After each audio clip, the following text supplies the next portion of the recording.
The Galactic Council had one unwritten rule that every species learned within their first cycle of membership: never bother the humans. It wasn't codified in any treaty, never appeared in official documentation, but it was passed down through whispered warnings and cautionary tales across 1,000 worlds. Commander Zixter of the Krithani Empire had heard these warnings. He simply chose to ignore them. His massive warship, the Devastator's Pride, hung in orbit above the human agricultural colony of New Haven like a predator sizing up its prey. The colony was small, unremarkable, just 5,000 farmers and their families growing crops on a verdant world at the edge of human space. It should have been an easy target. Scan complete, Commander, his tactical officer reported. Minimal defenses, a few outdated orbital satellites, no military presence whatsoever.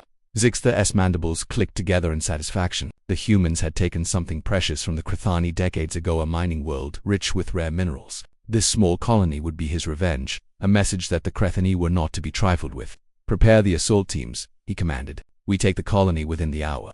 What Zixter didn't know was that 2 humans were already aware of his presence. Jasmine Rodriguez stood in the colony's communications hub, her fingers dancing across holographic displays with practiced ease. At 28, she was New Haven's chief communications officer, a job that usually involved routing farming reports and coordinating supply shipments. Today was different. Kevin, we've got a problem, she said, her voice tight with tension. Kevin O'Brien, the colony's security chief, moved to stand beside her. His weathered face, marked by years spent on frontier worlds, remained calm despite the massive warship displayed on the screen. How long until they're in range? 20 minutes, maybe less. Jasmine's hands moved across the controls, sending out a coded transmission on channels the Krithani wouldn't detect. I've already sent the signal. Kevin nodded slowly. Then we buy time. Most species would have panicked. Most would have surrendered immediately or attempted to flee. But humans had a particular talent that had served them well across the galaxy. They were exceptional at improvising under pressure, and they never, ever fought alone. 15 minutes later, Zixter received an unexpected communication from the colony's surface. A human male appeared on his view screen, his expression neutral. This is Kevin O'Brien, security chief of New Haven Colony. We've detected your vessel. State your intentions. Zixter laughed, a harsh clicking sound. Your colony is now property of the Krithani Empire. Surrender immediately, and we may show mercy.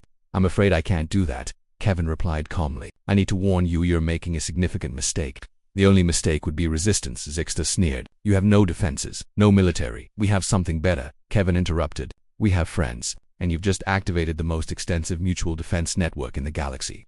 Zixter felt a cold sensation crawl up his spine. What are you talking about? On the surface, Jasmine watched her screens light up with incoming signals. Dozens of them, then hundreds. A smile crossed her face. Incoming vessels detected. The Krithani tactical officer shouted. Multiple hyperspace signatures, dozens of them, no, hundreds. The space around New Haven erupted with ship arrivals. Human vessels of every size and class emerged from hyperspace. Mining ships retrofitted with weapons, merchant vessels bristling with improvised armaments, actual military cruisers from nearby sectors. But they weren't alone.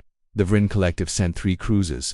Humanity had helped them fight off raiders 2 years ago. The Cathari arrived with a full battle group. Humans had shared medical technology that saved millions during a plague. The crystalline Shari, the aquatic hydras, the insectoid Zakar species from across the galaxy, all answering humanity's call.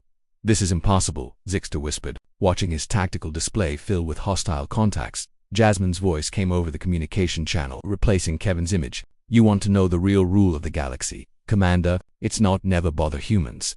It's simpler than that. Her dark eyes were hard as steel. Humans remember their friends, and we never abandon them.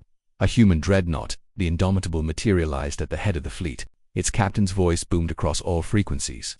Attention KRTHANI vessel. You have 30 seconds to withdraw from this system. This colony is under the protection of the Terran Alliance and approximately 247 allied species. Your move, Zixter's tactical officer looked at him with wide eyes. Commander, we're outnumbered 50 to 1. Weapon systems across multiple spectrum bands. Some technologies we don't even recognize. The commander's mandibles quivered. He had come for an easy victory, a simple raid. Instead, he faced the accumulated might of half the galaxy. Helm, he said quietly, his voice hollow. Plot a course out of this system. Maximum speed. As the Devastator's Pride fled into hyperspace, Jasmine leaned back in her chair, exhaustion finally catching up with her. Kevin entered the communications hub with 2 cups of coffee. That was closer than I'd like, he admitted, handing her a cup. Jasmine accepted it gratefully. 37 minutes from alert to full fleet assembly. That's got to be a record. It's because we've been helping colonies like this for decades, Kevin said, looking out at the assembled fleet through the viewport. We build schools on Vryn worlds, share farming techniques with the Kothari rescue Zakara ships in distress. Most species see small acts of kindness as trivial. Humans see them as investments in friendship. On the view screen, ships from dozens of species held formation, a silent testament to generations of human cooperation, generosity, and genuine friendship across the stars. The Galactic Council will probably update their unwritten rule now, Jasmine mused. Kevin smiled. To what? Never bother humans, she replied, because if you do, you'll have to deal with everyone else too. As the Allied fleet began to disperse, each ship exchanging messages of friendship and promises to meet again under better circumstances, Jasmine reflected on what made humanity special. It wasn't their technology, or their combat prowess, or even their stubborn refusal to give up. It was simpler than that. Humans understood that in a galaxy full of wonders and terrors, the greatest strength anyone could possess was having friends who would cross the stars to stand beside you when darkness came calling. And Commander Z, fleeing through hyperspace with his tail between his legs, had learned that lesson the hard way. The end.